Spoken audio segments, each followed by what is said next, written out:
Something has changed around Keith Urban, and those closest to him feel it as strongly as the fans watching from afar. For decades, he was the steady presence in country music, polished, charming, dependable, and quietly resilient. He was the man everyone believed they understood. But recently, his life, his behavior, and even his sense of identity have raised questions no one expected to ask. Keith Urban isn't spiraling, but he isn't the same man the world thought they knew. His transformation is far heavier than anyone imagined, rooted in talent, pressure, and old wounds that never fully healed. To understand where he is now, you have to go back decades, before fame, before addiction, before the woman who stood outside his darkness and refused to let him fall. His story is not a sudden fall, but a long journey of survival. A childhood shaped by music and urgency. Keith Urban's relationship with music began at just 4 years old, when his parents handed him a ukulele. By 5, he had discovered the stage through a Johnny Cash concert, and that single night carved a vision into his mind. He wanted a life built around performance, no matter the cost.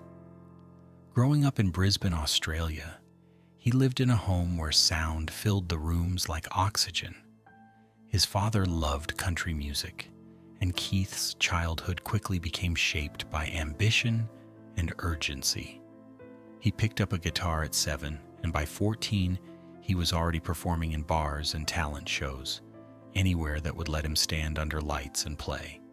At 15, he quit school entirely, abandoning normal teenage life.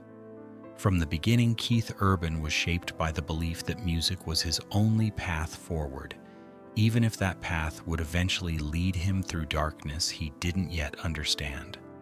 Early rejection and the pressure to prove himself. Keith's first major setbacks arrived early.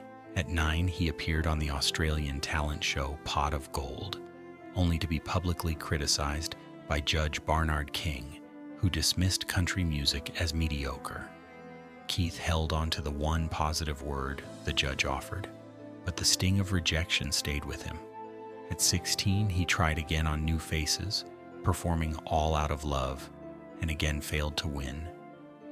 Even then, the pressure to be good enough had already woven itself into his identity. By 1991, he released his first album in Australia, and in 1992, he made the gamble that would change his life. He moved to Nashville. But Nashville wasn't the dream he imagined. He spent nights in a battered van with his band, The Ranch, playing for tiny crowds and struggling with isolation. The band dissolved in 1997, but the real turning point arrived quietly. Nashville introduced him to cocaine. Rising star, hidden struggle. By the early 2000s, Keith Urban had become one of country music's most celebrated new voices. His albums climbed the charts and his songwriting matured, and the industry began embracing him as a rising force. But behind the charming public image, Keith was still wrestling with the remnants of a battle he hadn't fully won. His first rehab stay in 1998 interrupted the cycle, but didn't resolve the roots of his addiction. Pressure, loneliness, and old insecurities carried from childhood into fame. The cracks resurfaced slowly until everything changed in 2005 when he met Nicole Kidman at the Jide USA Gala in Los Angeles. Their connection was instant, effortless, deep, and surprising to both of them.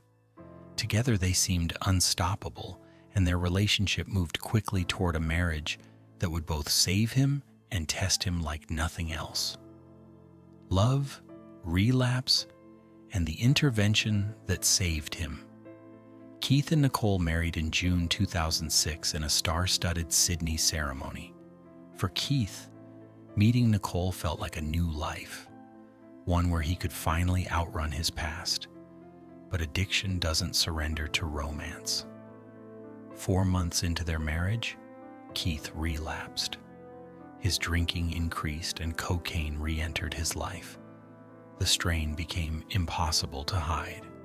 For someone who had always pretended to be fine, losing control in front of the person he loved most forced him to confront a truth he had spent years denying.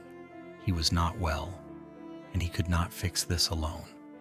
Nicole noticed the signs: emotional distance, subtle shifts, the familiar darkness returning. Instead of waiting for the crash, she intervened. Not with anger, but with love, delivered urgently. She gathered a small circle of people Keith trusted and created a lifeline disguised as a boundary. Keith later said the intervention was the moment he realized he stood at the final crossroads he had always feared. Rebuilding, the longest chapter of his life. In October 2006, Keith checked into the Betty Ford Center, stepping away from the public eye and entering a fight not against fame, but against himself.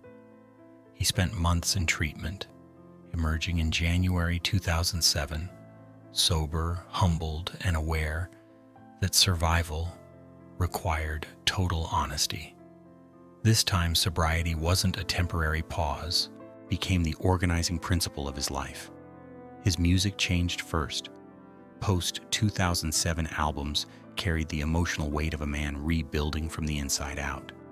Get Closer, 2010, Fuse, 2013, Ripcord, 2016, and Graffiti U, 2018, each marked a different phase of healing. He blended country with pop, rock, and electronic influences, pushing boundaries that traditionalists didn't expect. His lyrics grew more personal and reflective, tethered to the clarity sobriety had given him. He wasn't just making music anymore, he was telling the story of survival, television, mentorship, and the human side of fame. Keith's transformation wasn't confined to the studio. Television gave fans a new side of him. His role as a coach on The Voice Australia in 2011 showcased his gentle, encouraging nature. He became a mentor who didn't just offer advice but understood what it meant to fall apart and rebuild. In 2012, he joined the American Idol panel alongside Nicki Minaj and Mariah Carey. While their clashes dominated headlines, Keith remained the calm center. Contestants turned to him for sincerity. He stayed until the show's original run ended and returned as a mentor for the 2023 revival. Television didn't make him a bigger celebrity, it made him human. Fans saw a man who was kind, emotionally present, and deeply aware of what it costs to stay together in a world that constantly pulls you apart. The pressure of constant visibility. Even as Keith maintained sobriety, the pressures of fame, family, and expectation never truly vanished.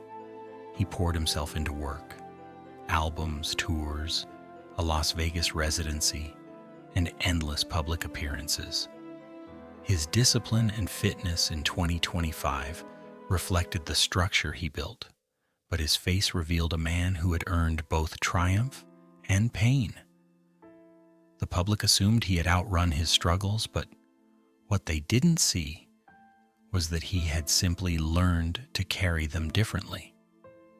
For someone who had always feared stillness, staying constantly busy became a way to avoid the deeper emptiness. He protected his family fiercely, but that protection came at a cost. The more he guarded his private life, the more the public demanded access. And in a world that feeds on intimate details, his boundaries began to feel like rebellion. 2025, the unraveling that wasn't a relapse. By 2025, the first undeniable signs of change appeared. In January, multiple outlets reported that Keith had abruptly fired longtime band members, musicians who had stood beside him for more than 25 years. The dismissals came without explanation, without the warmth and professionalism he'd always shown. For fans and insiders, It was a clear indication that something inside him had shifted. Then came the marriage. After 19 years together, Keith and Nicole separated. Reports described the breakup as one-sided. Nicole reportedly wanted to save the marriage, while Keith wanted out. The partnership that had once saved him now fractured in a way no one expected. His public silence and emotional distance shocked fans, and even his lyrics began to change. Some of his most beloved songs were altered in ways that felt pointed, darker, or detached. It wasn't a collapse, but it was a transformation, and it was painful to watch. Outro: the next chapter of a complex life. Keith Urban's story has always been shaped by resilience. He survived addiction, rebuilt his life through love, and became a symbol of transformation. But 2025 marked a turning point unlike any he had faced before. The unraveling wasn't fueled by substances. It was fueled by time, pressure, and the emotional toll of a life lived under constant observation.